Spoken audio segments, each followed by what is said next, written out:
the world of comedy premises was decreasing, getting tighter and tighter because there's just so many things that you couldn't say or you'd be attacked and run out of town. But this is just a real free and freeing feeling. And it's just wonderful to look out and see people of all shapes, colors, sizes, ages laughing together at just the ridiculous absurdity of it all. It feels like revolution, like we've always dreamed of, a revolution for free thoughts, free ideas, free people.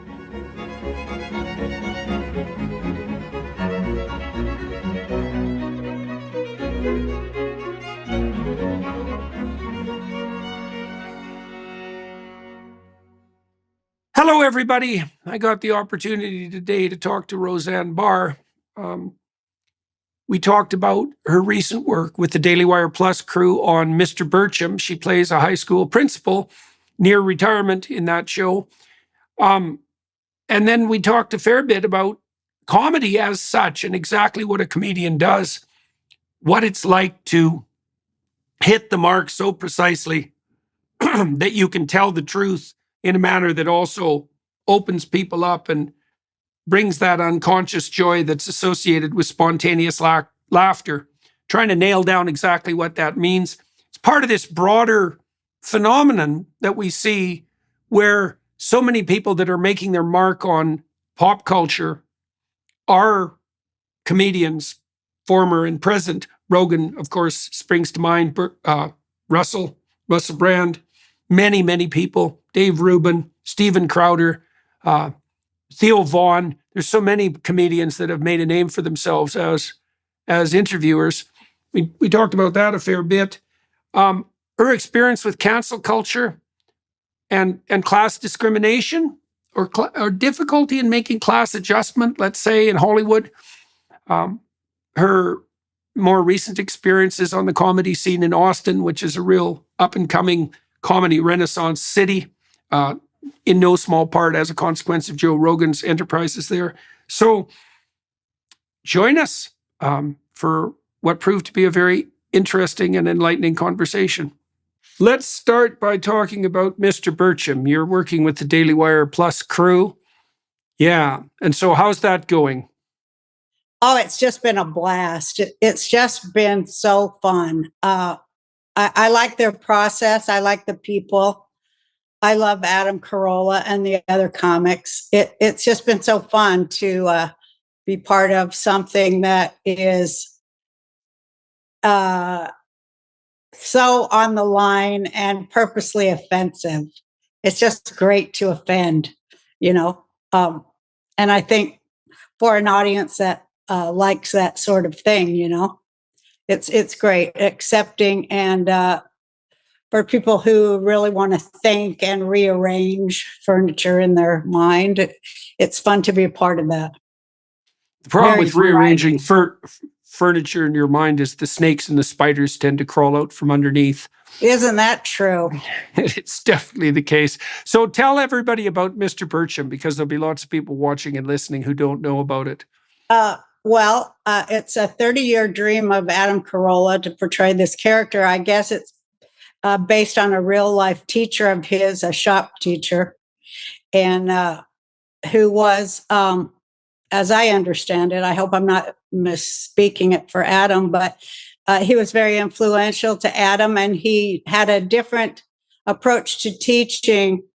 It was unconventional, and some people would probably right now people would be up in arms about the way he taught, but he not only taught but reached people and challenged them to do their best. So that's kind of what is so great about the cartoon, because it shows a teacher that cares in an unconventional way and actually moves students to think and do their best work. And and he's up against, like you and I and people who are thinkers, up against this huge force of, collective. Evil? Yeah, evil. The collective, the collective. That's what I just call it now. That has, their fascist definitions of everything where people must obey, must bow, must repeat, must parrot. And so in all of that, there's this one gifted teacher who wants to do it his way. And he is, of course, under scrutiny by all the collective. And I played the principal who's about 2 weeks from retirement and doesn't give a damn, just wants to get the retirement and is trying to do what she has to do. And is a veteran. And so she's kind of on Mr. Burcham's side, but she has to obey the protocols. And the one character, oh my gosh, I'm blank on his name, but is played by Tyler Fisher. I'm so sorry, Tyler, but he plays Carponzi. Carponzi, yeah, and he's really a lib. He's a real pronoun type, guy that is all that. And he's trying to get Mr. Burcham fired, using the rules that Mr. Burcham doesn't follow. And so my character is trying to protect Mr. Burcham and trying to protect her retirement. So the best comedies, animated or otherwise, often have a very sharp and biting satirical edge, but underneath a certain amount of heart and genuine human connection. This was something that was very marked about The Simpsons, for example, because it was completely satirical, but at least for the 13 first seasons, and there were some stellar shows after that too. Really what made the series so remarkable was the fact that you actually ended up identifying with and liking the characters despite their manifold flaws. Do you ever watch the Trailer Park Boys? Have you ever seen that? Oh, yes, I love that show. It's just... Okay, so why do you love the Trailer Park? Because I also love the Trailer Park Boys, which I'm very sad to say, but I'm a super fan, and it has the same quality, right? I mean, the characters are completely reprehensible most of the time, but there's a connection. They have a connection underneath that's genuine, and that gives the show. It's not just cynical, and it is genuinely funny. And so, what is it you like about the Trailer Park Boys? Well, I like just that it's absurdist. It's so based in reality that it's absurd, which is like what reality is right now. It's just so absurd. It's hard to write jokes when you're in the middle of just absurdia, because you can hardly top how ridiculous and absurd everything is. You just maybe need to just hold up a mirror.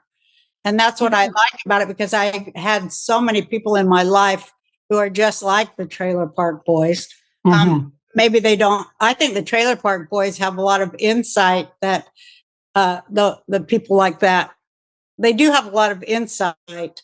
But, I think that it speaks greatly to class consciousness, which is what fascinates me more than anything else about, American culture. And Canada and the UK and, I guess the West, the fact that everybody is kind of blind to the fact that we live in such a class-based culture. It's like the last thing that anybody ever notices or talks about. But it's just so present in that show. And it's just so hilarious. All the things that come with that whole working class thing, which I just love it. One of the things that always struck me, the town I grew up in, the town I'm in right now, because I'm up in northern Alberta, is a working class town. And I suppose climbed the class ladder after I left Fairview. But one of the things I really missed as that happened was humor. I mean, the people I grew up with here, basically all we did to amuse ourselves was to engage in competitive bouts of humor. And that was ridiculously fun. And it was a way of gaining status too, because the funniest people had the most status, and also obviously the people that could take a joke. And in working class jobs, you need to be able to take a joke, that's for sure. Well, everyone does all the time in life, but among the intellectual class, frequently, especially among the posers, there's an absolute lack of humor, and that's very annoying. It is absolutely true. It's very dull and pretentious. And one of the things too that I've really learned, I think you can tell people who are dangerous because they hate comedians and they hate automobiles. I never thought about the automobile. Oh yeah. It's the same. It's the same. So I think it's that private, personal mobility and freedom that, car culture was always a working class culture. And the thing about a car is you can go anywhere you want, whenever you want, with no restrictions or very limited restrictions, and no one can tell you otherwise. Plus, it's super private, or it was until you had OnStar and all these bloody things that monitor you 100% of the time while you're driving now. But like, cars to me really signify freedom. And well, comedy is the same way, because you get to say whatever you want as long as it's funny. I had a good friend of mine once up in northern Alberta. His rule was you could say anything you wanted as long as it was funny or true. And funny and true, man, that really tops the charts if you can pull that off. That's what that's like for sure. My family too was, of course, it was a dysfunctional family, and like everybody's, I guess everybody has an element of that. But we could say whatever. We couldn't ever. We weren't allowed to say we were angry or that something was wrong. We weren't ever allowed to whine, as it was called. But we could tell a joke expressing dissatisfaction or anger or rage or anything, and it would be, it would be accepted. Everybody loved it. We'd laugh it off, and that is like how we communicated the darker parts of our psyches, and it was okay. But if you would tell a joke and it would bomb in front of my dad, then then you get slapped. So I kind of got robotized into being a comedian, because it was a way to express and to survive all of this stuff. So, I learned it that way. But it was kind of like that in all my friends' house too. If you were snappy with your wit, your parents appreciated it, even though they wanted to, beat the hell out of you. Sometimes they didn't. Yeah, well, the thing about discussing dark things with humor is that it has two advantages, I think. And the first is you get to shine a light on the thing that's dark. But more importantly, you get to show that you can stand seeing it, and also that you can transcend it at the same time, which is really what you're doing when you laugh it off. So you're showing that there's something there that's negative and maybe even that's causing suffering, but at the same time, you're indicating everybody's willingness to look at it and also to rise above it. And so that's a pretty damn good deal. And this is why I think comedians... to dispel its power over us. Right. I always thought that comedy was... I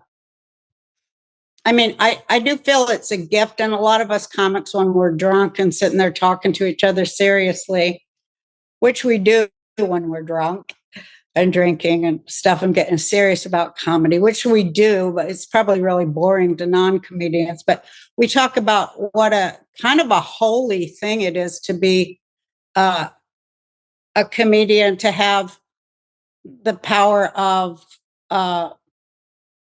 naming, being able to name something and then to dispel its power over us. But more important than anything, is the way I look at it, and I always bring it up, is to laugh power to scorn. They cannot survive that. And so we look at it as like, it is a holy calling in a kind of a working class way of telling the king or the emperor, hey, you're naked as hell, buddy. Yeah, well, there's two things there you point out that I think are really interesting. I had never thought about that relationship between comedy and the power to name. So that's what God grants Adam in the story of Adam and Eve, right? He's supposed to, God brings everything in front of Adam to see what he'll name them. And it's interesting because naming something actually has that real tight alliance with wit. It's really hard to coin a word or a phrase, right? You have to hit the target dead center before you can come up with a new phrase that will spread. That happens very rarely. That's a real mark of precise aim. And you're absolutely right. Precise aim is so much a part of it. Yeah, exactly. Yeah. And then the scorn issue, that's also dead relevant. Well, I think this is partly why you can tell the tyrants, because of their attitude towards comedians, is that it's the people who don't want to be unmasked, and especially who don't want to be unmasked in relationship to the fact that all their vaunted compassion is nothing but a play for power. They're the ones that detest comedians and have absolutely no sense of humor. That's a very dangerous thing in a person, to have no sense of humor.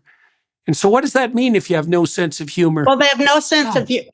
Watching comedy, I've always been a comedy fan, and so was my father. He wanted to be a comic too, and I think he made me one. But the content of the humor they like, because everybody laughs at something eventually, but the content and politics of the humor they like is something that I've studied as a comic for a long time. And it is kind of by class, the way I look at it. It's very much by class, and it's also by sex. And, it's also by, a few other factors, but in my mind. But these people, they will laugh, but we always say they laugh downward. They laugh at. Yeah. They laugh at their, quote, lesser, like they're less I always call it academia. They're less academic, the riffraff or whatever. But and sometimes they'll laugh upward, and sometimes they'll laugh laterally, but it's very subdued. But the thing they will never do is laugh at themselves. Right. And they really despise anything that puts them as the joke. I got fired because I made fun of the Obama administration and their policies in the Middle East, even though they tried to say it was about something else. But that is what my tweet was about that got me fired, and my work of a lifetime stolen, everything they did to me, and also misrepresenting what I meant and not allowing me the chance to explain or anything, just deadheading me. But he and those leftists around him, leftists don't have a sense of humor at all. But they definitely don't want to be made fun of at all. And they resent it. They get so angry because, the one thing I always say about fascists, two things they despise: dialogue and humor. Conversation and actual dialogue about an idea. They despise that, and any kind of humor that includes any discussion of class or that kind of thing, And well, maybe it's harder on the Democrats to have working class humorists go after them, because in principle they're supposed to be advocates for the working class. And so if it's working class humor, which does tend, in my experience, to be very self-denigrating, right? And I do think that's a real mark of character. It's one of the things I really like about British humor, and I think Canadian humor's got that edge too, is that the Brits are very, very good at laughing at themselves. The Monty Python troupe was unbelievably good at that, because their humor was all unbelievably good. And it made the comedy in some ways timeless too, because it wasn't focused exactly on the political, or actually very rarely on the political. And so it's very strange to see that some of the jokes from the 1970s, many of the skits that the Monty Python troupe pulled off in the 1970s are still funny as hell. And still, I talked to John Cleese at one point, and he told me they were planning to do a Broadway revitalization of the life of Brian, and they wanted to cut out you remember there's one section with the little cabal of left-wing radicals that the movie centers around. One of them, I can't remember the comedian, is decides that he's a woman about halfway through the movie, and which Oh, is wow. yeah, it's very oh yeah, it's very funny. It's ridiculously Yes. funny. Yeah. And so they obviously, in some spectacular way, foreshadowed all this trans nonsense that's been coming down the pipeline. But they were very resistant. The people who were going to produce it were very resistant to continuing to include that in the Broadway revival. I don't know if that ever did get sorted out, because Cleese was not happy about it. But that's also a testament to their satirical brilliance to have managed something, it's 40 years ago now, that still hits the target, viciously enough to be of concern to the woke dimwits today. I mean, and it's so interesting because in the movie, In the Life of Brian, the desire of this character to be a woman is actually treated with a fair bit of, is it dignity? Well, it is. It's satirical dignity. So there's nothing about it that would offend anyone who had the least iota of sense. Quite the contrary. It's very, very hilarious. But it is a good example of that inability to laugh. I haven't seen it in so long. It's definite. I watched it recently again. I think after I talked to Cleese, I was curious about it, maybe before, because I wanted to, pop it back up in my mind. But it's aged very well. I would say it's probably more relevant today than it was when they released it. That's fantastic. Yeah. Well, because it's such a comedy does that. Yeah. Well, it zeroes in so tightly on radical leftist nonsense. And, that was a problem in the 70s, but it was nowhere near as much of a problem in the 70s as it is now. So we're in uncharted territory. We are. I think they have it all nailed down. So it's just so great down here in Austin, which is a blue city. And, I was nervous to come down here. My daughter and son were with me, and a friend. We went to the comedy club, and I'd had a few drinks, and I was pretty loose. My friends were there, and one of them wanted me to come on stage. And my daughter, my daughters are liberal, and oh my God! So she goes, "Mama, don't go on. It's a blue city. They're going to hate you." And I went, "I'm going on." I just was brave enough. Whatever. I was in the mood because my friends were there. Well, so I go on, and it was just fantastic. That I think a lot of it's because it's Austin, because it's a different kind of a blue city, but and they're young, but they loved it.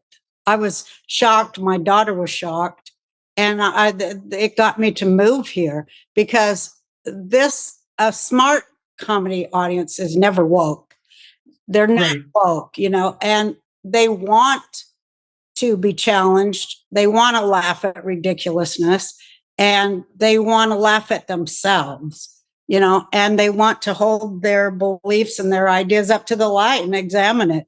They're not cowed into silence like so many of the blue thing, just cowed into silence, because it is so huge. How are you going to fight it? It's so huge. It's everywhere. It's a monolith. And, they want to dictate everything we think, do, and say. And they think they're justified to do it. And they have no idea that they're fascists. They have no idea. I've found on my tours that the most enthusiastic audiences are in the most liberal cities. That's what it was. I was shocked. Yeah. Well, I also think, you said that people are censoring themselves and they don't even know it. Hey? And so in the, like, say, when I've gone to Portland's a good example, because I have very enthusiastic crowds in Portland and large crowds. And that's been the case for all the left-wing cities that I visited, even Berlin. We did a show in Berlin that was in the middle of the communist district. The Berliners regarded that as a provocation, the real lefties. Well, I didn't bloody well know that the theater was in the middle of a communist district. Essentially, I probably wouldn't have rented it if I would have known that. I'm amazed they rented it to me. We had a fair number of protesters, but the response was very enthusiastic. And it's a large part of it is just, it's relief on people's part. They don't even know that they're under this weight of continual lying having to Yeah, they have no censor. They idea. think no, and so then they go somewhere where that isn't happening, and it's like, oh, freedom, you know. And so that's a relief, and that puts everybody in, well, the sort of mood that you're in when you're around people that you can actually talk to and think with. Well, it's great down here at Joe's Comedy Club because it's dedicated to freedom of speech and, for comics so that we can do our best work. Yeah. And that feeling of freedom is why comics from all over the country are moving here to Austin to be able to work. Yeah. And it's just great because it feels like a comedy renaissance, Exactly. We can't we can't challenge ourselves more. And had been such a long time where, the world of comedy premises was decreasing, getting tighter and tighter because there's just so many things that you couldn't say or you'd be attacked and run out of town. But this is just a real free and freeing feeling. And it's just wonderful to look out and see people of all shapes, colors, sizes, ages, laughing together at just the ridiculous absurdity of it all. It feels like revolution, like we've always dreamed of, a revolution for free thoughts, free ideas, free people. It's just wonderful. When I go on stage there, I always thank Joe for, creating the place for comics to have free speech. And then I say, my goal is to get 86 the hell out of here, to go so far, because, comics, we like to get in trouble. Diversification is key. One person who learned that lesson the hard way was Isaac Newton, who invested a large sum of money into the South Sea Company. Unfortunately for him, when the South Sea bubble burst in 1720, Newton lost a significant amount of that money. That's why diversification is so important, even for smart people like Isaac Newton. During times of economic uncertainty or market volatility, investors tend to flock to gold as a safe haven asset. Its value tends to increase during turbulent times, providing a buffer against market downturns, and is why people are turning to gold now. Birch Gold understands that navigating financial decisions can be daunting. That's why their dedicated in-house IRA department is there to guide you every step of the way. Birch Gold is committed to addressing your questions and concerns promptly. Their team is always ready to provide answers and clarity. Whether it's about fees, taxes on rollovers, or the timing of the process, they're here to ensure that you feel valued and well-informed. Text Jordan to 989898 to talk to one of Birch Gold's experts and claim your free info kit on gold. Their experts will teach you how to convert an existing IRA or 401k into a tax-sheltered IRA in gold. The best part is it doesn't cost you a penny out of pocket. Just text Jordan to 989898. That's Jordan to 989898 today. Well, the thing is, the funniest things you can possibly say are right on the ragged edge of disaster, right? You want to push it right. Yeah, absolutely. You want to push it right to the point of no return. And if you can dangle there, that's hilarious. You want people to be thinking, I can't bloody well believe she said that. And it was so perfect, right? Now, if you go too far, well, then it's trashy or genuinely offensive or cheap. But it's a very, very, very delicate line to walk. I always get the crazy thing. She's crazy. Well, I've said for my whole career, that I have mental health issues. So it is kind of funny that it's kind of like they're saying she has so many mental health issues that she's completely mentally health challenged. Well, yeah, that's why I'm a comic. Yeah. Well, the thing is that pure crazy isn't funny. Like, it's just sad. I've been to comedy shows where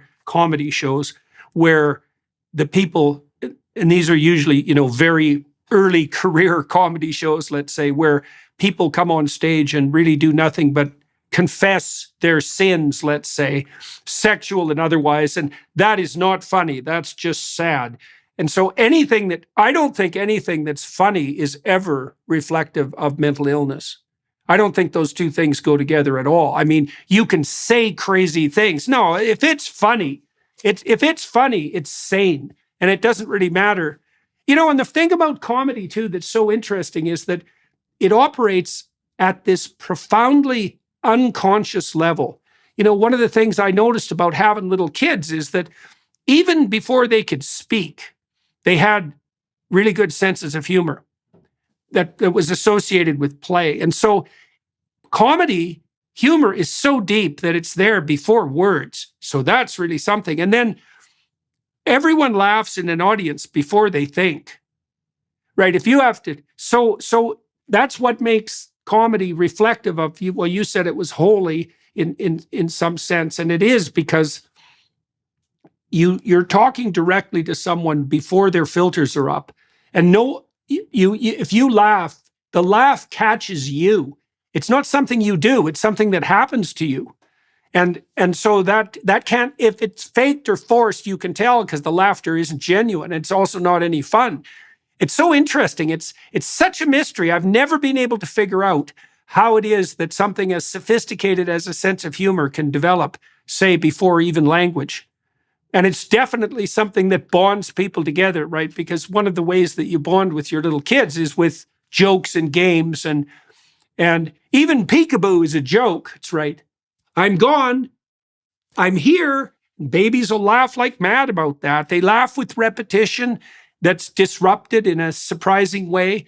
It's very, very interesting. And well, one of the great joys, I have 10 grandkids, so one of the great joys is, trying to see how young you can get them to laugh. I mean, I just love to see where is it where they find the funny.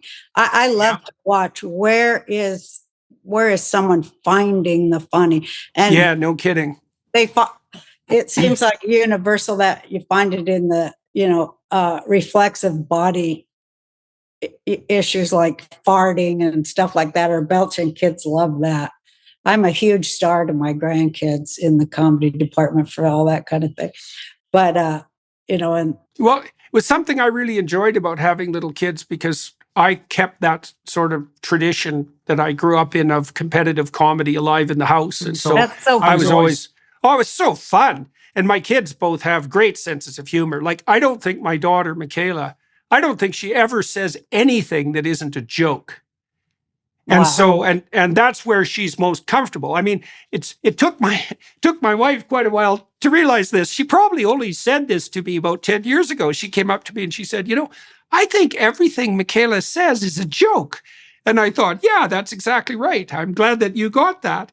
And so, and because there's always an edge to it, and it's a challenge too, in some ways, when you speak and play like that, because the challenge is to see if the people that you're interacting with can tolerate that and can understand it and can appreciate it. It's a lovely thing to be able to speak about serious things with that comedic edge. I mean, that's a real art, man, to transmute suffering into joy. That's for sure. I said that last night. It's so funny. They wanted me to come down because they were having an open mic night, and they had a young woman, and it has a disease. I can't remember the name, but she's in a wheelchair doing comedy. It's like a MS kind of a disease. Yeah.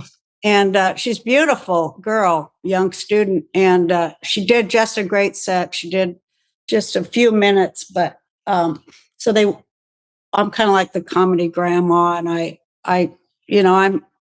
they all roast the people, but I don't want to do that, because I said, I'm too famous and rich and good looking to do that, so I have to do the grandma thing. Plus, I love to mentor the young ones. And so I said to her, you are so lovely, and people really love you. They love your comedy because you have the essence of comedy in you to be able, we all see that you have reached down into that pool of pain that you obviously have lived through in your life and brought out beauty and joy. And that is so uplifting for people. And that's the essence of comedy. And you are going to be a huge star. Yeah. Well, one of the things I noticed, like, my daughter was extremely ill when she was a kid. She had terrible juvenile arthritis, and she had her hip replaced when she was 16 and her ankle replaced when she was 17. It was really bad. She was in like excruciating pain for about 15 years, which is really quite a long time. And she has talked about that publicly, and I've been at some of the events. They haven't been taped, some of the events where she spoke about what happened to her, and she's able to make her stories of that period of time often screamingly funny. And that's actually a real indication of recovery, right? It isn't that you can just talk about it without emotion. It's that you can, what would you can say? You see, is it the absurdity? I guess it's the absurdity. It's something like that. But that's a real art form, to be able to take those excruciating moments and to make them into something that's shareable and that enables everybody to rise above the pain at the same time. And, like I said, I'm trying to think of the word that, it used to be medieval, where they would talk about transforming tin into alchemy. Yes, that's what it is. Yeah, yes, right. Absolutely. Alchemy. Yeah, and yeah. Watch, you were talking about laughter before. And for comics, we love to get people to where they can't stop laughing. They want to not laugh. And the other thing is, when you were in school and you weren't supposed to laugh, but something made you laugh, that's the best thing to watch from the stage when you see people going through that. And then you just push on until people, we always say, like when the head goes back and there's an intake of breath, that's when you're killing, because you actually are killing them in a way, but it's a good kind of kill. When I used to go work out with a couple of friends of mine in Boston, and one of the games we would play was to tell a joke when people were bench pressing. Because, when you laugh, you lose all your muscular force. And that's really interesting too, because I've been trying to figure that out as a psychologist. It's like, obviously laughter is associated with play, and play is the opposite of power and aggression. Play is truly the opposite of power. That took me like 4 decades to figure out, that play is the antithesis of power. And it's so interesting then when people laugh that they go, yeah, it's a very good thing to know, especially in your relationships, because if you're playing with your children or you're playing with your wife, then you know that you're not being a tyrant. And you can do almost anything in a spirit of play. I mean, it's hard when you're suffering, that's for sure. It's hard to transmute real pain into play. But if you're doing anything perfectly, you're doing it in play. And it's so interesting to see that when you make people laugh, they lose all their muscular force. They collapse into laughter, they dissolve into laughter, and it takes them over. And so, they do that. They do that. Sometimes if we're getting real spiritual with it, and we say it's that universal ha, it's the expression of, the ha, because when you're a meditator, it's the inhale and the exhale. So it's like the exhale and the letting go of, secrets almost. Yeah, right. Stuff you laugh at, ghosts and devils. Right.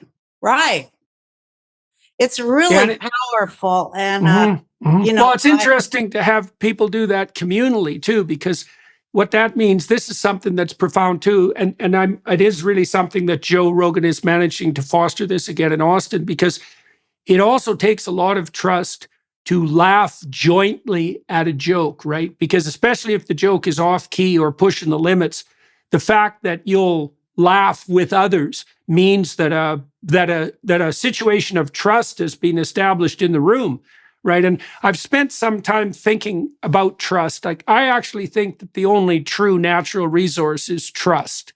That if people trust each other, they can make the desert bloom, and that's right. Yeah, it's definitely the case. And comedy is a endeavor that's predicated on a tremendous amount of trust, right? Because the audience has to trust the comedian, and the comedian has to trust the audience. I mean, one of the things I've learned to do, you tell me about this for you. Before I go out on stage, I always remind myself that the people that are in the audience, and this might be easier for me, I think it's more true for my audience for a variety of reasons, they're on my side. And as long as I'm grateful that they're there and I'm communicating honestly, everybody is aiming at the same thing. Now, I know in a comedy, situation, it's more complex because there's going to be cynics in the audience, more. But like, what's your attitude to your audience? Do you think, like, how do you conceive of your audience, and how did you learn that? Well, I've been a comic for almost 40 years. So you learn it by trial and error and by going in front of different kinds of audiences and trying the same thing to see how it will work in front of this specific group until it works everywhere. So, it's trial and error. But it's Right. so many other things, like, that you could tell a joke, and if you don't do the right rhythm of the joke or have the right inflection, it won't work. So Right. it's like so many things that are combined in it. But I think that what I've learned is when the audience knows or trusts that you are having fun and that you're enjoying it, and that you have gratitude that they've come there to see you and they love you, and then you can't help but love them back. I mean, already you love them because they're your fans and they keep you alive, and there is a tethering between me and my fans. And I suppose every other comic might have that same view. I don't know, but it's a tethering to reality and to the best in humankind. They want, how Virginia Woolf said that the job of the writer is to put the severed parts together, right? I think she wrote that in Three Guineas, but one of my favorite books. But anyway, I always think of comedy like that because we're putting the severed parts together that other people may not see, and that's mostly what we do. Things that seem disparate ideas, but then when you really look at them under a microscope, they're very connected, and people are like, "Oh yeah." So, Right. That's an insight. Yeah. That drawing of connection. Yeah. And once you do that, and they appreciate that it's well thought. Yeah, definitely thought out, and then they're kind of like, well, I thought that way too. There's that too. Right. Yeah. I think that way too, but I couldn't say it that way, or it didn't occur to me in that way. But you gave words to something that was like vague and spinning around in my head.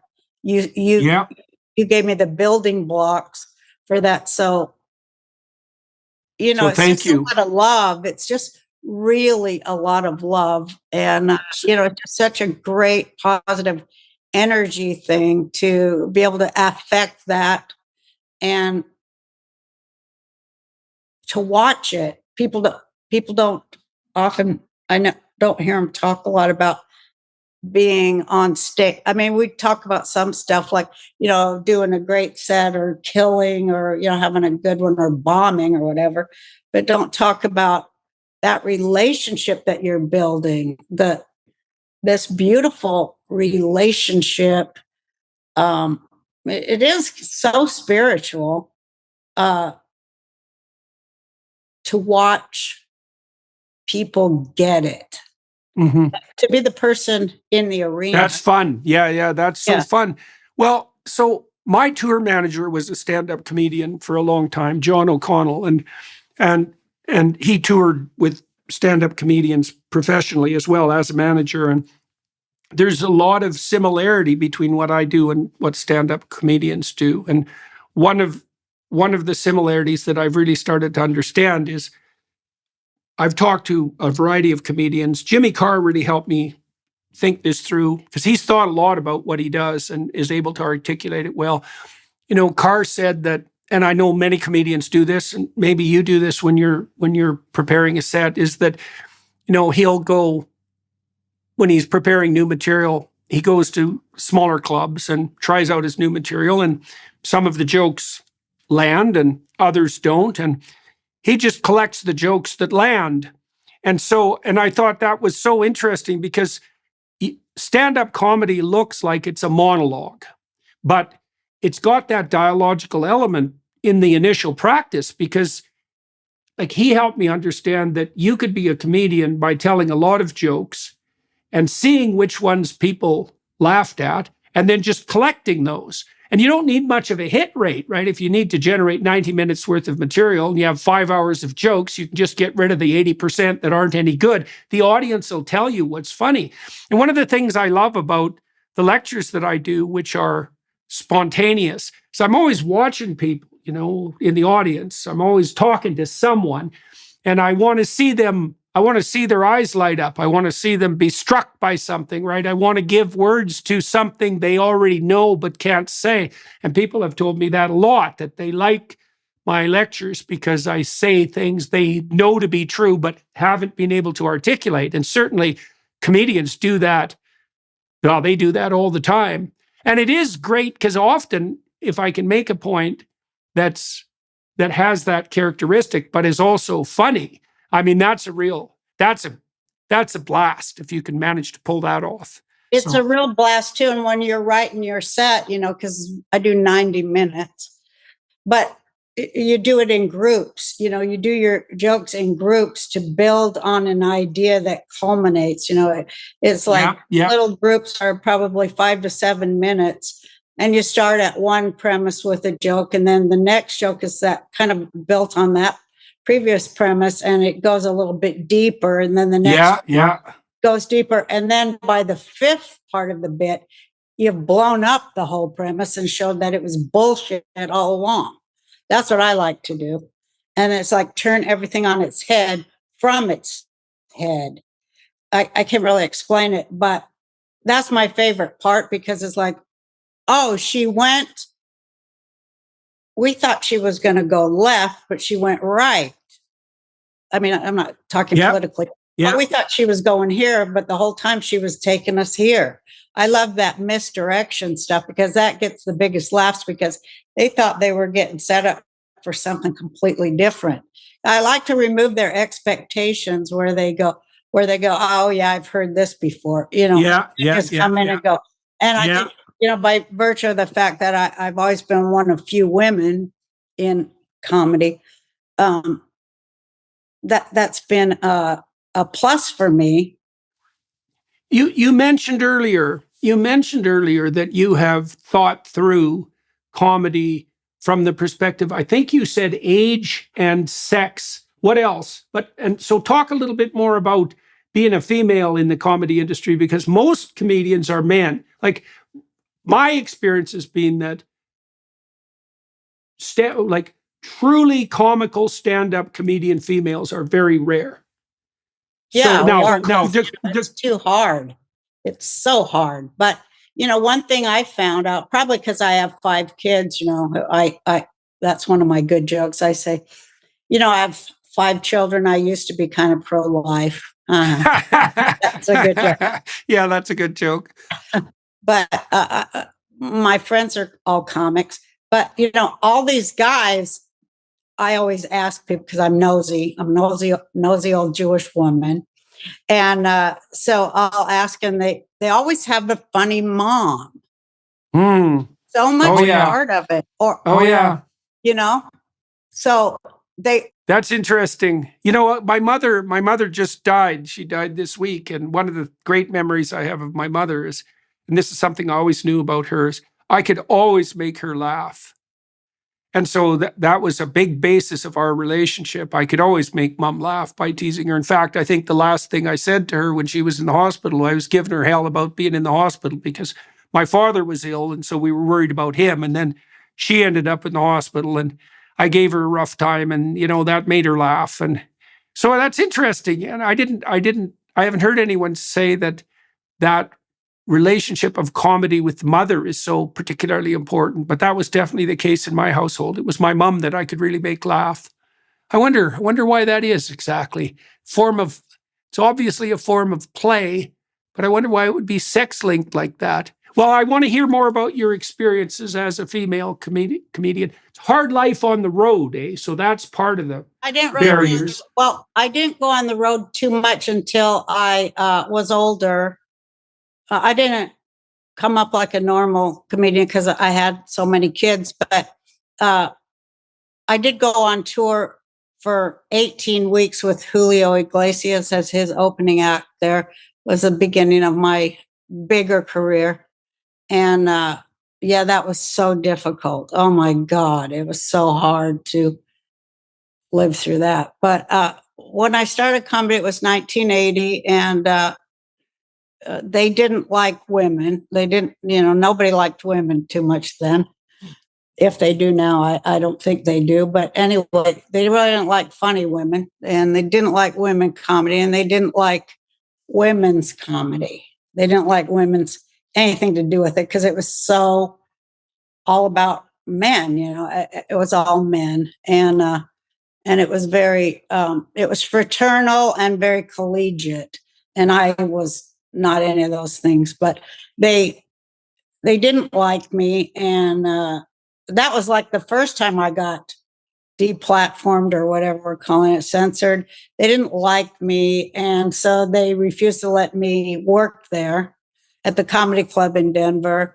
And but I wanted to do it, and so I had to go to these alternative places to do comedy. Like I would go to punk clubs, and I'd end up in mosh pit with no microphone doing comedy. That's why my voice is so loud, because I learned that there. Just telling jokes in a mosh pit. I mean, I can't believe it sometimes, but I mean, I learned so much. I'd go to biker bars. I'd go to jazz clubs. I'd go to Unitarian church, lesbian lunches, and to 20 people, and small groups, and it made me way better. It made me fearless. It made me, I bet, more determined. It made me better because it made me fearless, and fighting to keep my head above water until finally some men comics from LA came, and they saw me, and they went to the club that had censored me and said, "You really should let that girl," that's what they called me, you should let that girl on. She's really funny. And they pressured the club to let me back in. And so they did, because I had these really strong male comics who were well known, who were traveling through Colorado, through Denver, advocate for me. So had I not had that, I don't know what would have happened, but they kind of treated me like a nice sister. They were very brotherly to me. And once that happened, I kind of took off. And that was only a matter of about 4 years. Then I went to Hollywood, and I had one of those overnight things that happened. I was there one night, and I got all these breaks, and ended up on the Tonight Show. And my first time on the Tonight Show, Julio Iglesias was a guest and picked me to go on tour with him, and I got my TV show from that. So it was really a matter of one night. So why did Iglesias decide that a comedy show was a good way to open his Well, concerts? everybody had a comic opening for him back then, and I was doing housewife jokes, and his fans were women, and he thought it would be a good idea, and it was a blast. Oh my gosh, it was so fun.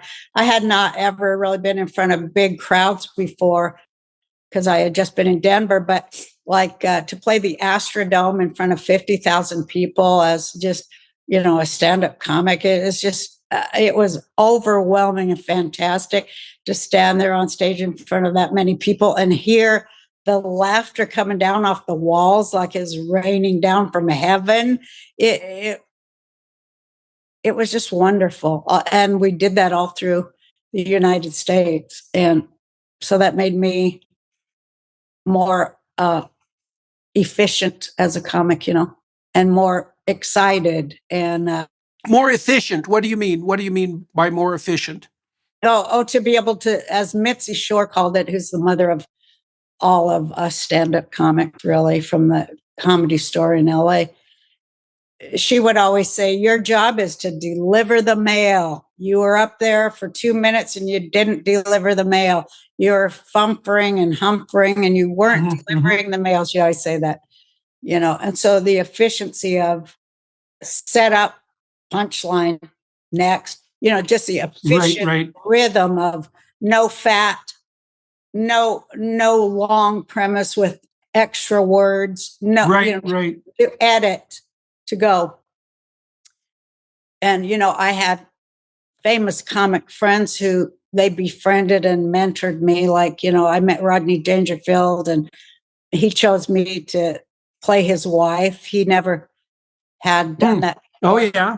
And, Bob Hope even, and Phyllis Diller and Dick Gregory, Richard Pryor, all these people I could name that I love so much would sit around and speak with me about comedy. And they taught me about removing the fat. Even an extra word is making you less efficient because you want to say the least amount of words and the perfect amount of rhythm with the right inflection and expression. And, that's a lot of stuff. For sure. That's a lot of editing. Plates. It's like that guy plate spinning in the air. And then boom, you got to come in at the right time. Because they might be laughing really hard for a long time and that screws up your punchline. And so you kind of get mad, like, shut up, I'm trying to deliver the punchline and you're laughing. But then you go, hey, they're supposed to, that's what you're here for. Just, you're going to have to chill. So you have to figure out, how am I going to navigate this to get the best punchline? Because I know it's a good punchline and I want a huge laugh. I don't just, because I monitor the laughs we all do, like, oh, I'm only getting a 6 when it should have been an 8.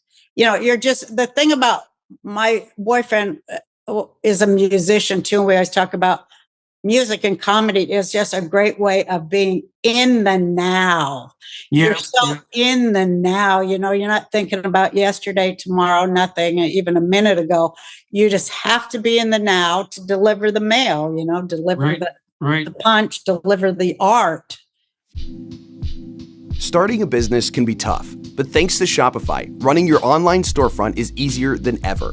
Shopify is the global commerce platform that helps you sell at every stage of your business. From the launch your online shop stage all the way to the did we just hit 1 million orders stage. Shopify's there to help you grow. Our marketing team uses Shopify every day to sell our merchandise, and we love how easy it is to add more items, ship products, and track conversions. Shopify helps you turn browsers into buyers with the internet's best converting checkout, up to 36% better compared to other leading e-commerce platforms. No matter how big you want to grow, Shopify gives you everything you need to take control and take your business to the next level. Sign up for a $1 per month trial period at shopify.com/JBP. Go to shopify.com/JBP now to grow your business, no matter what stage you're in. That's shopify.com/JBP. Yeah, well, so you're touching there on a lot of motifs with regard to the sacredness, let's say, of comedy as well. It's like, well, you have to separate the wheat from the chaff, so you have to be efficient. I loved Mitch Hedberg for that reason, because he could just deliver, like, God, amazing ability to just deliver nonstop short jokes and often so perfect. And then you talked about plate spinning. One of the things I really find fun about lecturing, and I think this is one of the things that makes my lectures akin to a comedic act, is that I like to bring 5 or 6 stories that I haven't told together, and then to see if I can weave them so that right near the end of the lecture, they all come together and make the same point. And we call that callback. So that, when you build the story and then you get to where you're reminding them that you were talking about that before and, make the relationship come together. Those are the most fun when a callback will occur to you because you will get the biggest laugh and applause on callbacks. It's the most fun thing. That one, you just feel like it's a gift from God. And I that's do for sure. like I do feel like so much of it is a God thing, because I always tell people when we're getting real spiritual with stuff, I'm like, well, God wrote me some great jokes today. Because, they do come in like that.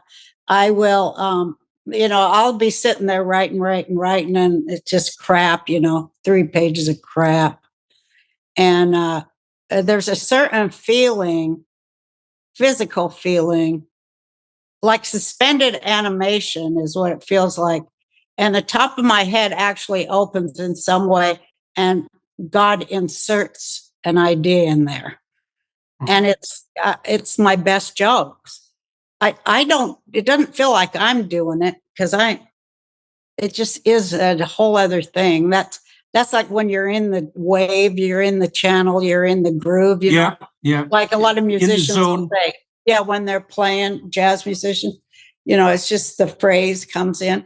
But God put he'll just lay these jokes in there. And that's why I always say God's the funniest comic of all, because look what he does in the world. It's all hilarious. His sense of relationship and the way people live, that they don't see it, is the funniest thing in the world to me. How funny he is. Like, I'm trying to think of how to illustrate that. It'll come to me, but it's not right now. But I get my best jokes, it's like a download. Mm-hmm. Well, and it's interesting though, too, because you said that often happens when you've written, 3 pages of second-rate material. To get those moments, you have to put in that counterproductive work too. I mean, when I'm writing, like, I throw away 80%, 90% of what I write. And that's often painful because, well, when I was finishing up my last book, which was only a week ago, like, I was cutting half chapters that took me a whole month to write. It's like, but it doesn't matter, right? Because the fundamental issue is that you conserve that wheat and you get rid of the chaff. And the more that you get rid of that's second rate, the better you have, the better what's left over is.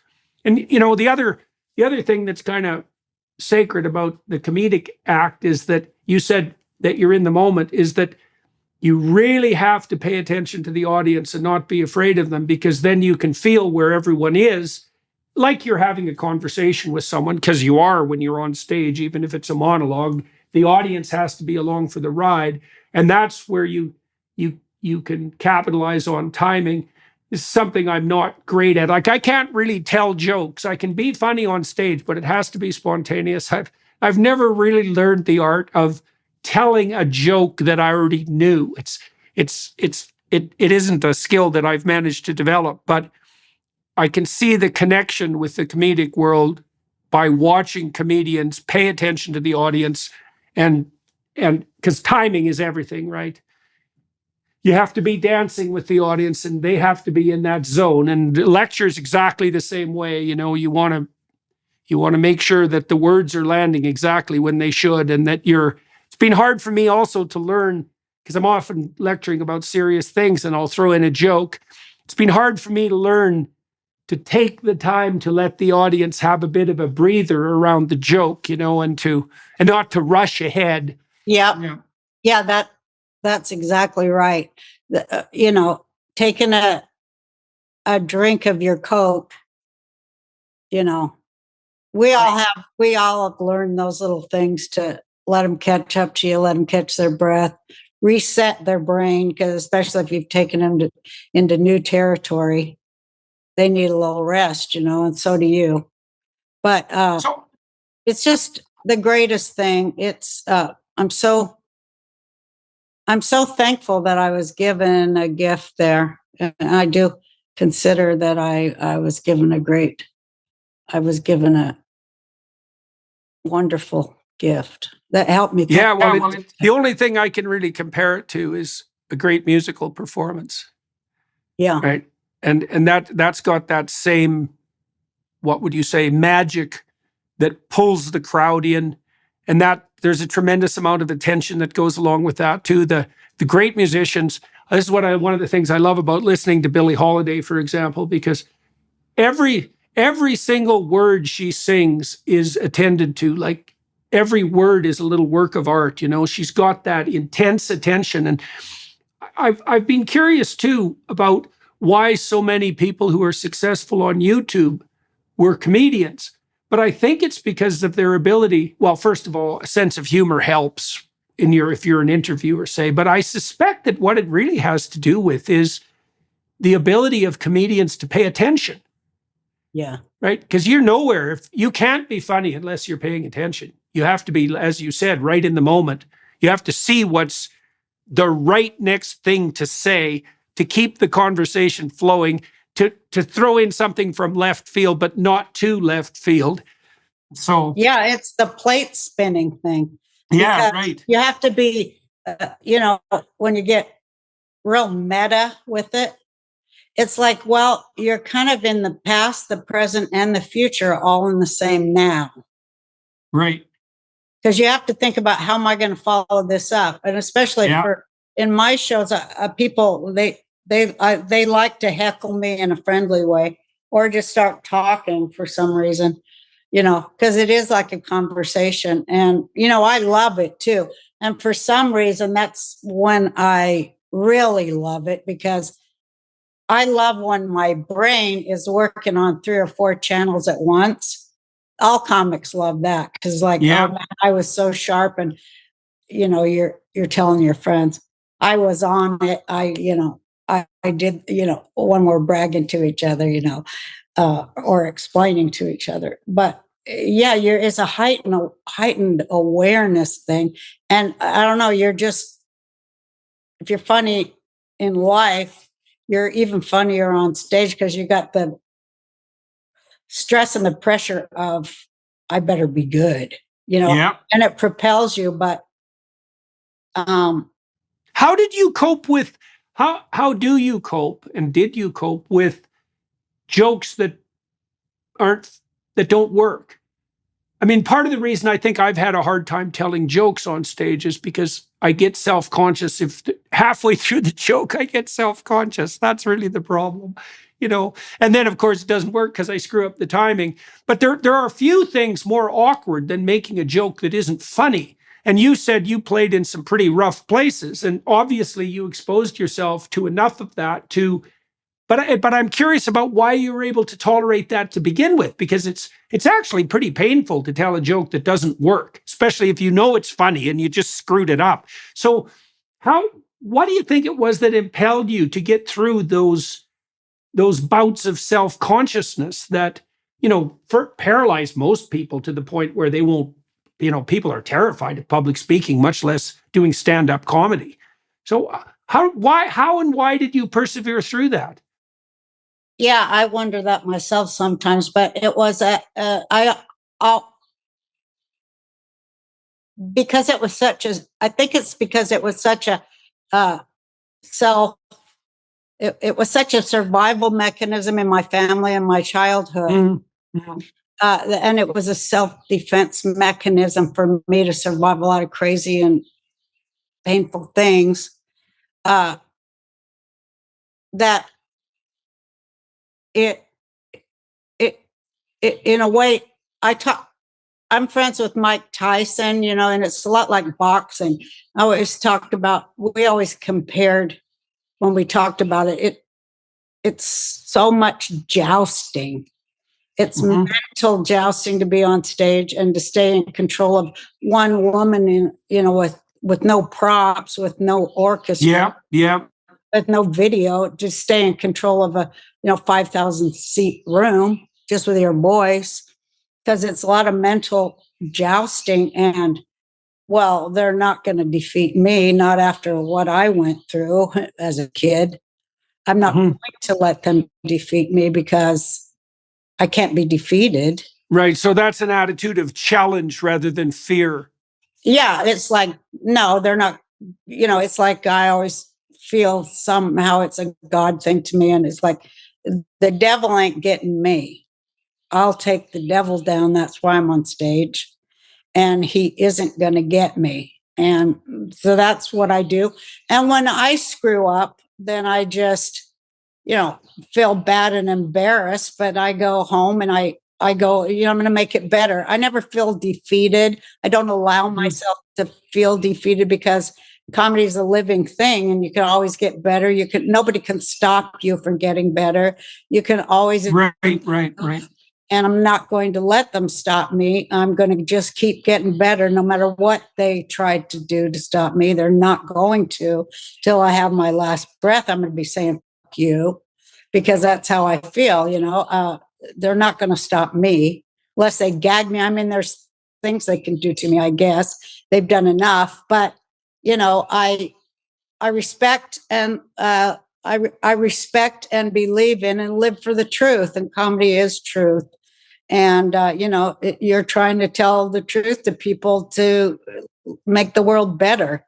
You're not trying to make light of people's suffering. You're trying to get at power and bring it down and make it human. So it feels like I guess I feel like a warrior, a word warrior. And, for me, it's also like for all the people who were told to shut up, they're there with me too. I see it. So I see it so deeply like that, because, geez, it is like that, Yeah, well, it is. Well, I think that's especially the case if you're a comedian who's popular among the working class, because working class people, the sensible ones, and I think most working class people over about 40 are pretty damn sensible. That doesn't necessarily mean they're particularly articulate. And people can be wise without being articulate. And then if you're a working class comedian, then you have as you pointed out, you have the opportunity and the privilege of articulating that. And that is a big deal. And it is something that's going to make people love you, because people like to have the words at hand to say what they know to be true. And it is a very peculiar thing too, isn't it? I love the idea on my show. I've probably written 120,000 jokes. Wow. And part of the joy of it is when I was on my TV show was I would think, oh, here's something that some fat lady or some fat guy is going to say at the water fountain at work. Right. So it's like arming people who may have suffered or felt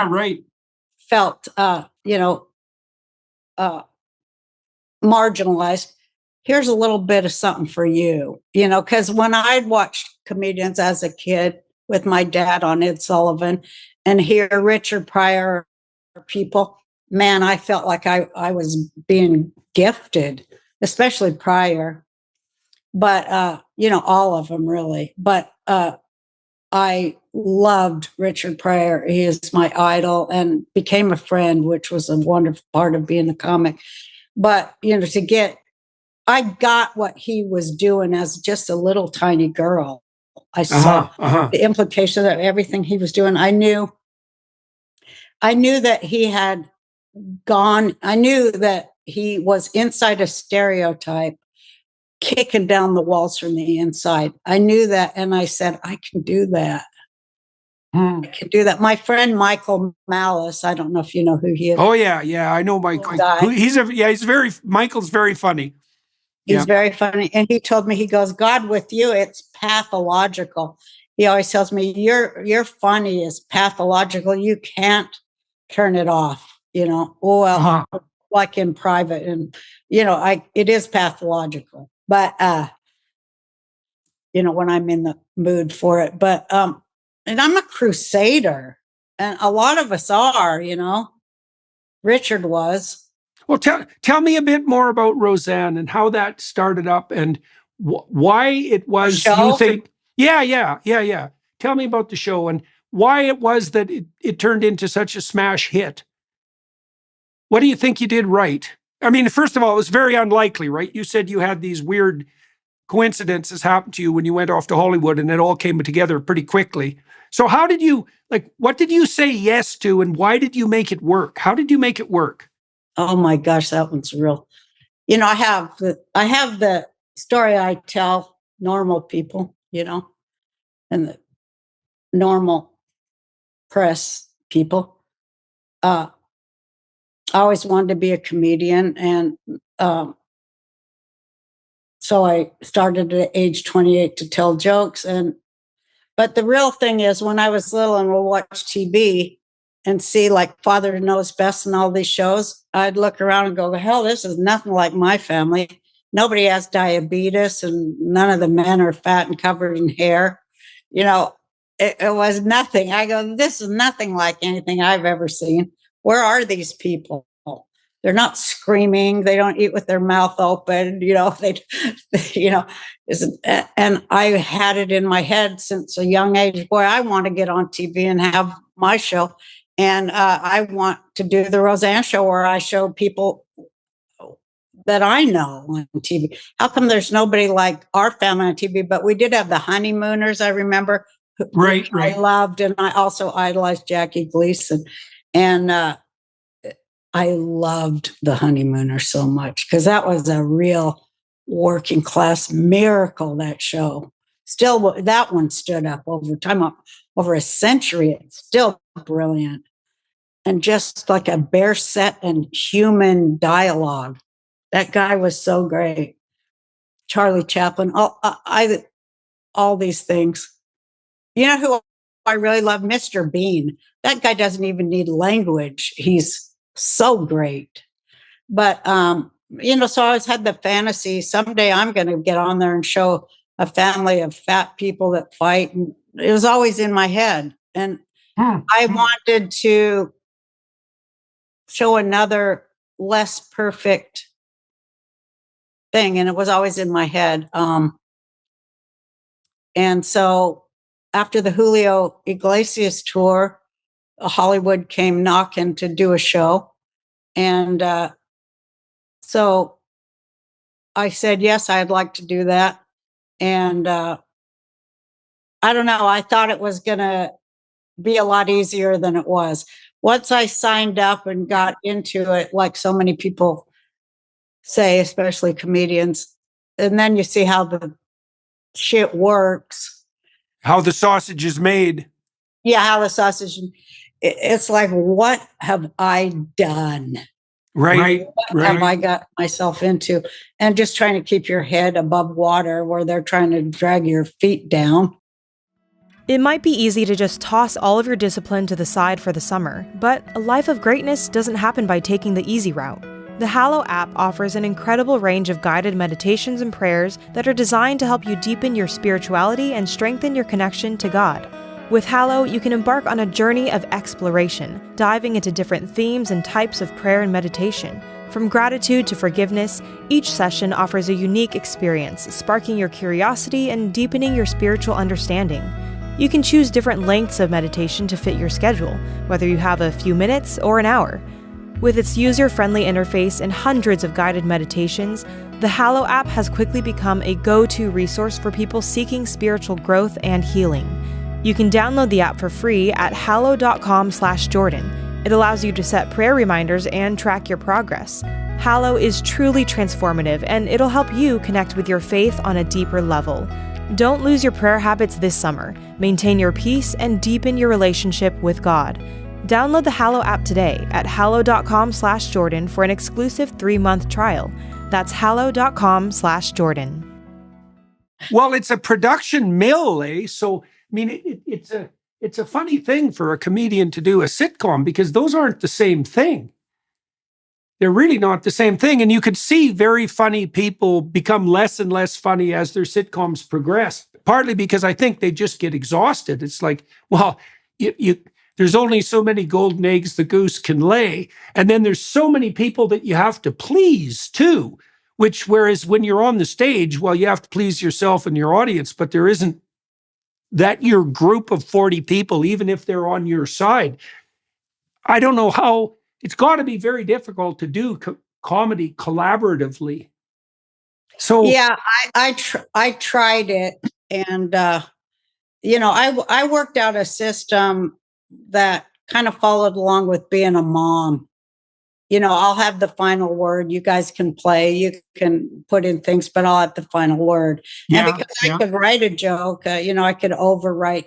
I don't want to say they had shitty jokes, but a lot of times they did, and I just snap it in because I have pathological joke writing ability, and I cannot not do it. I cannot not correct a joke. That's right. I can understand that. Yeah. And I so that was just part of just the whole gestalt of what I did. And well, that's a sign of expertise. When great chess, there's as many chess possibilities in a single chess game as there are atoms in the observable universe. And so it's so there's a lot, but an expert chess player can look at a board and know what to do. Like, it's a gestalt. And that expertise you're talking about with regards to jokes, that really is the sign of being an expert. You see the patterns, and if you see them, it's like seeing an obstacle in front of your path or something like that. You can't not see it. And you said you wrote 120,000 jokes. How many of them do you think were funny? What percentage do you think were funny? Like, truly funny? All. I'm talking about on my show and the jokes I've told over the years. 'Cause I probably have like 6 hours of jokes that I've told as a stand-up comic. And then the show, what was it, 3 or 4, 10 years of 20 to 30 episodes a year. It's a lot of jokes. That's for sure. And they didn't get on the show unless they were funny, How many jokes do you think you wrote that didn't make the cut? Because I'm trying to get at how much work you had to do to get that expertise. Right. Like 10,000 that sucked. But I keep tinkering on them. And sometimes just putting the word "and" in there would make them work. Like I said, there's so many levels of it. Sometimes just moving words around or saying it with a different inflection would make it work. So it's just like a tinkering, a craft. It is a craft, to craft those ideas into a sellable joke that you can deliver. There's so much to it.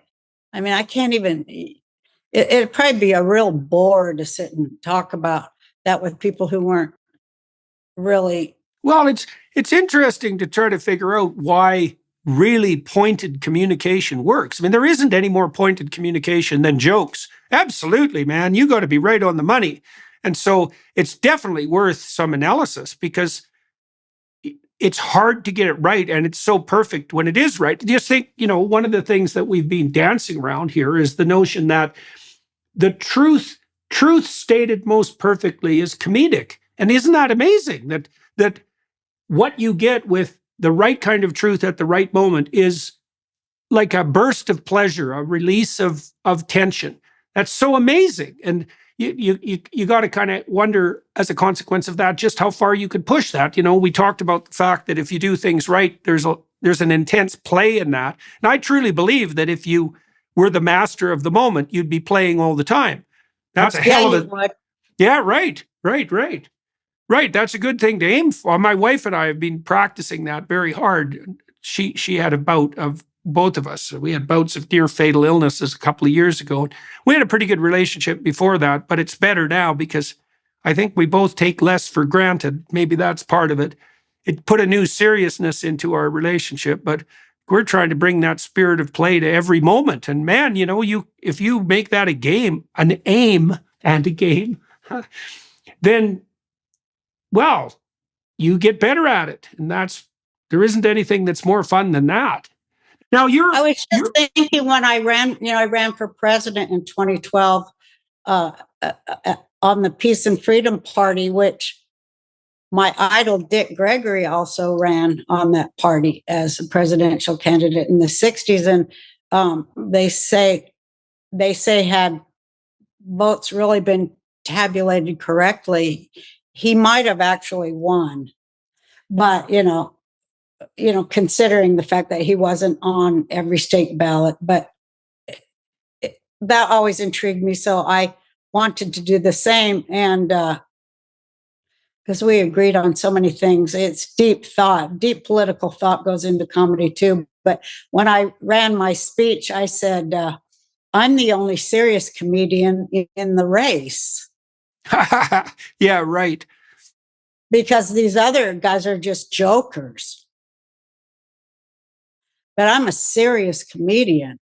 And so, I did it in a humorous way, but, I said, they just go for the laugh, because that's a lot of comics too, just going for a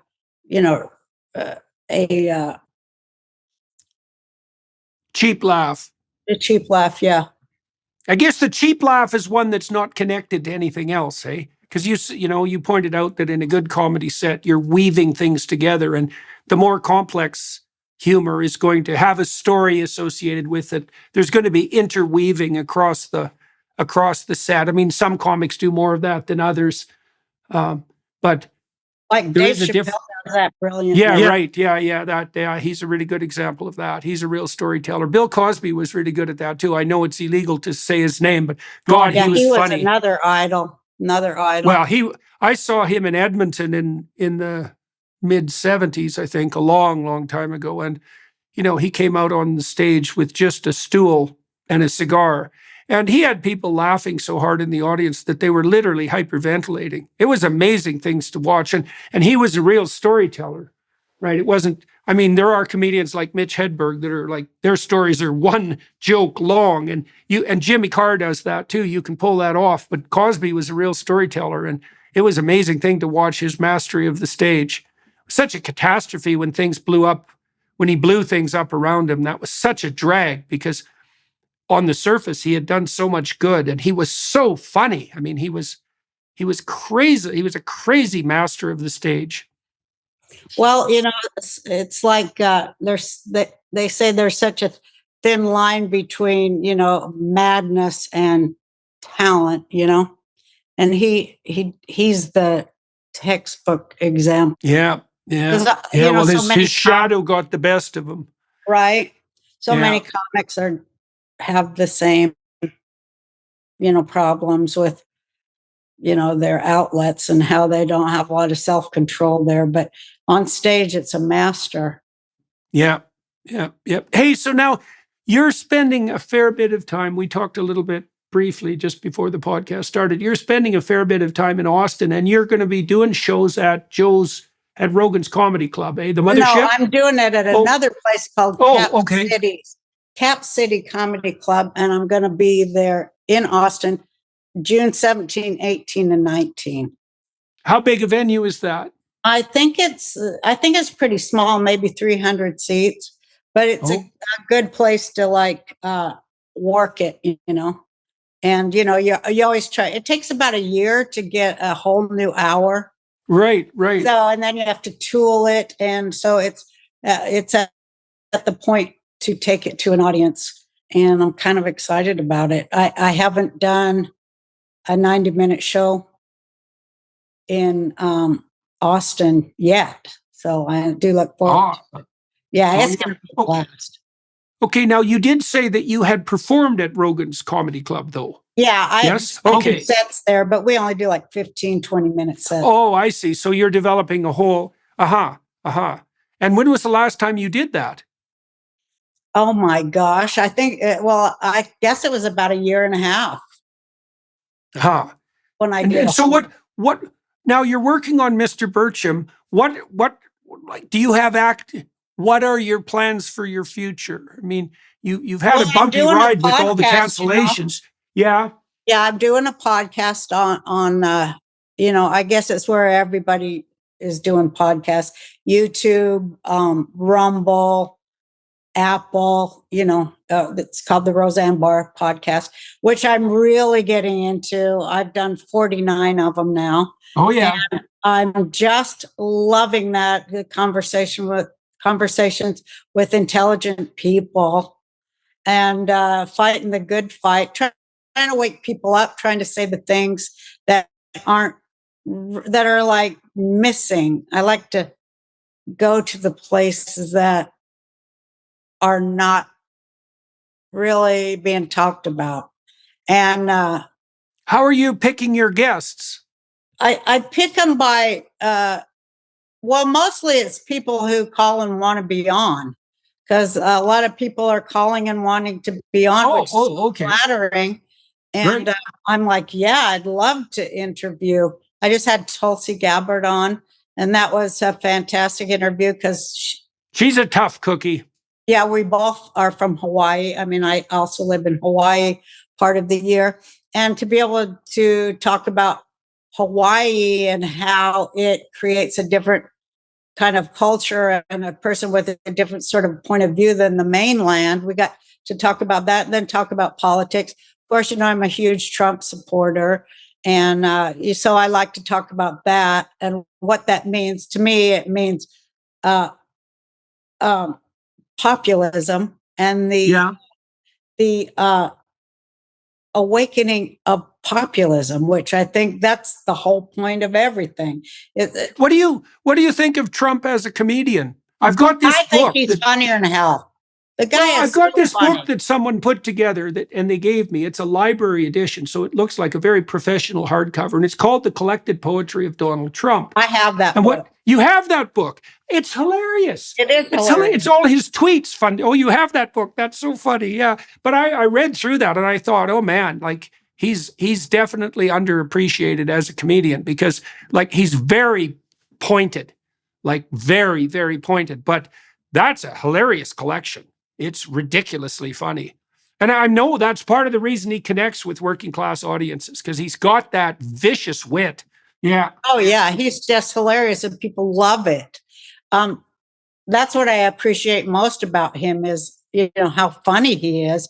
And, when they don't like you, like when they don't like me and they start writing your jokes up as if they're serious, that's hilarious too. Just to be part of that or read it or watch it. It's like how arrogant they are. That'd be like, remember Henny Youngman's joke, "Take my wife, please." Remember?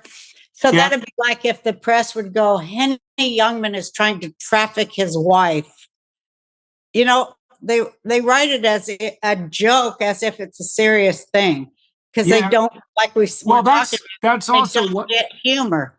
Well, it's also one of the real dangers about being funny and telling jokes, because a really good joke taken out of context often looks very dark and bad, right? It has to be, because it's something that only works in the moment. You have to set it up properly. It's very context dependent. And so it's very easy for someone who wants to savage someone's reputation to take a joke out of context and to use it as a bludgeon. And so it's one of the... That's what happened to me. But, they had been trying to do that to me since I first walked into Hollywood, because I thought it was like, how dare she, who didn't go to Harvard, has no degree, how dare she reach people? Right. It was the class issue was always so hard when you asked me about Hollywood. It was always that. Right. Well, and, Trump has faced that too, eh? I mean, he's always been, my impression is that he's always been an outsider to the elites, and I also think that's part of the reason that he's attractive to working class people is, it's partly because they look at Trump, they look at an Ivy League educated, what do you call them, acadamented individual and think, well, that's outside of my realm of possibility, but what Trump represents is something that I could conceivably have. So there's an American dream variant there. And I think that's realistic. And I know Trump is also good when he's talking to military people, for example. And that's a hard thing. That's typically a very hard thing for politicians to pull off. I imagine he can probably do that because he's had a fair bit of experience with working class people on the construction side of his life, which is also a difficult thing to manage. He speaks from the hip and from the heart. Yeah. He doesn't filter it through, a bunch of horse lies like they do. They don't mean anything they say. And everyone knows it. And everyone got used to, politicians, we don't believe anything. We just, we think we vote for the lesser of two evils. The guy's 2% less evil than the other guy, so we'll vote for him. We know they're all lying. They're all full of it. But Trump was a shock to the system of that, because he's like, we can do better and we can use, everything at our disposal to make things better and make it better for our people.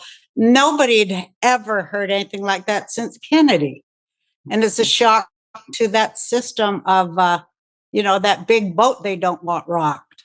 And of course, I was so excited because I love rocking that boat, and it was very plain spoken. It wasn't in that academic, removed, insulated ivory tower voice that tells us what's good for us. It was like, you know what?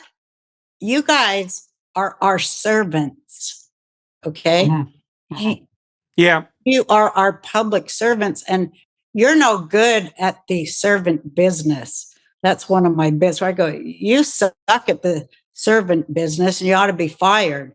You're like this kind of servant that comes into work and steals our spoons.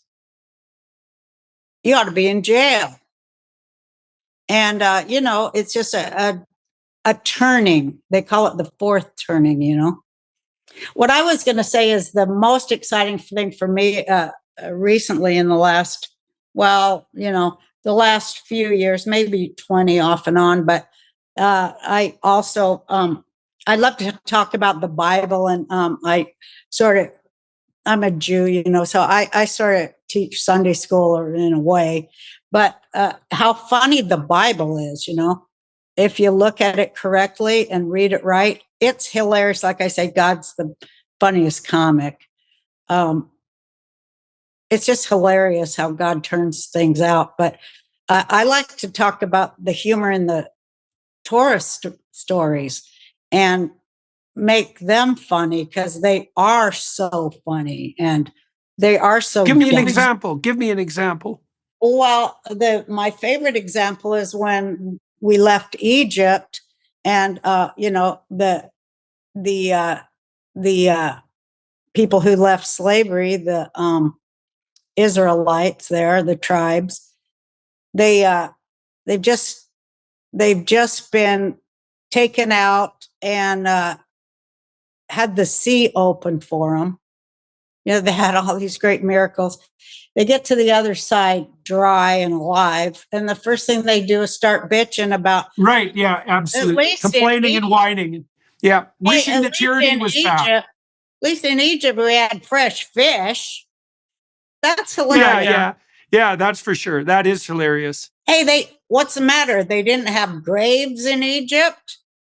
You had to bring us out here in the desert to bury us?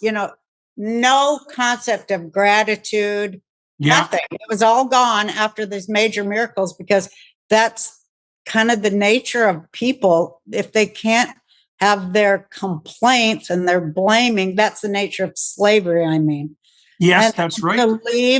To leave slavery, the vestige of it was still within the people's minds.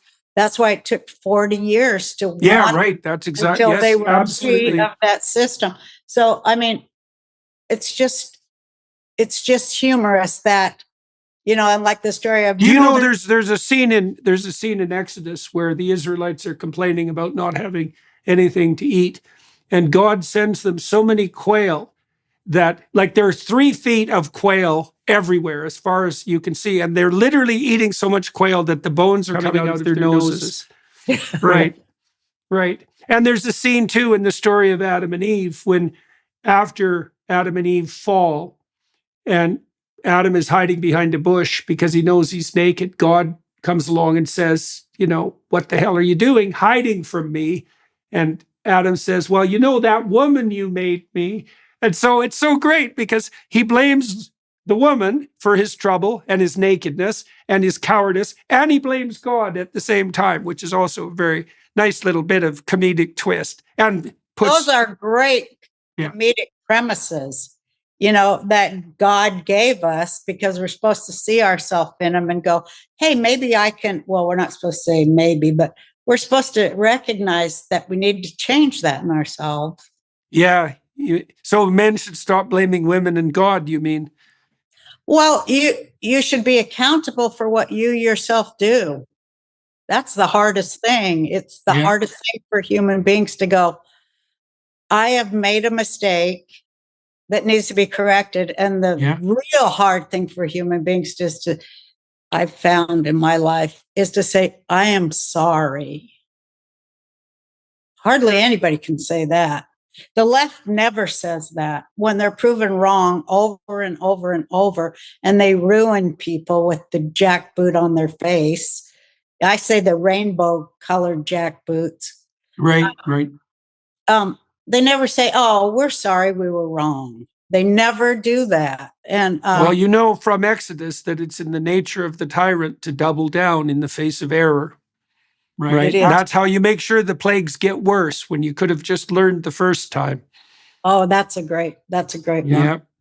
Yeah. Well, there's the other part of that too, you know, which also sheds a light on refusal to admit to error, you know, because the Israelites, they escaped from the tyranny, but they're not in the promised land. They have to spend those years in the desert. And so lots of people will stay in the tyranny because they don't want to be in the desert, because it's tyranny, desert, promised land, not tyranny, promised land. So, you know, once you give up your idiocy, you're lost for a while. And that's painful. Yeah, it's painful. That is so right. Yeah. The process of freeing your mind after you've freed your body. That's even harder. Yeah, right. Well, that's exactly what that story reflects. Yeah. All right, so, Roseanne, we should wrap this up. We've gone longer than we had planned, which is exactly fine as far as I'm concerned. For everybody, with you. I very much enjoyed talking with you too. The next time I come to Austin, maybe we could meet. I would like that. Maybe we could go to one of the comedy clubs together. Interview you too. I'd love to take you down there. Yeah, that would be fun. So I'm going to come to Austin probably in July. I think I'm going to go see Joe in July. That's the tentative plan I'll be at the here, moment. so you know, let's do it. Absolutely.